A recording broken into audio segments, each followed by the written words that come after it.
இன்றைக்கி மிளகா இருக்கலன்னு ஆளுங்களை கூட்டிகிட்டு நம்ம காட்டுக்கு வந்துட்டோம். பார்த்தீங்கன்னா அநேகமாக இதுதான் வந்து நம்ம இந்த வருஷத்துக்கான கடைசி மிளகா பறியாக இருக்குன்னு நினைக்கிறேன். ஏன்னா போன டைம் மருந்து அடிக்கும் போது கொஞ்சம் தவறுதல் ஏற்பட்டுச்சு. அதனால் வந்து எல்லா செடியுமே காலி ஆயிடுச்சு. இதுக்கப்புறம் செடியை வந்து சரியாக கழிச்சு வரல. அவ்வளோதான். இதுக்கப்புறம் மிளகா பறிச்சுட்டு ஃபைனலாக ஓட்டிலன்னு கணக்கு பண்ணிட்டேன். எல்லா வருஷமும் எனக்கு 10 ஈல்டு மிளகா வரும். இந்த வருஷம் வந்து 5 ஈல்டுலேயே வெறும் மிளகா வந்து காலி ஆயிடுச்சு. மிளகா பறிக்கும் போது எங்கள் அம்மா வந்து எல்லாருக்கிட்டையும் மிளகா பறிச்ச மிளகாலாம் வாங்கி சாக்கில் கொட்டுவாங்க. நான் வந்து மூட்டை மட்டும் தூக்கிட்டு போவேன். எனக்கு எங்கள் அம்மா வந்து காட்டுக்கு வரல, கொஞ்சம் வீட்டில் வேலையாக இருந்தாலும் வரல. அதனால் நானே வந்து எல்லாருக்கிட்டையும் மிளகாவை கலெக்ட் பண்ணி சாக்கில் கொட்ட ஆரம்பிச்சிட்டேன்.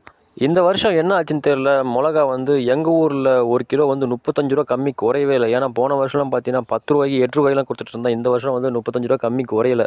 நம்ம ஆரம்பத்துலேருந்தே மிளகா ஒரு கிலோ 35 ரூபாய்க்கு கம்மி தரவே இல்லை. அது வரைக்கும் நம்மளுக்கு ஒரு சந்தோஷம். என்ன ஒன்று வருத்தம்னா செடி வந்து கொஞ்சம் வீணாக போச்சு, சீக்கிரமாகவே அறுவடை ஆயிடுச்சு. அதான் கொஞ்சம் கஷ்டமாக இருக்குது.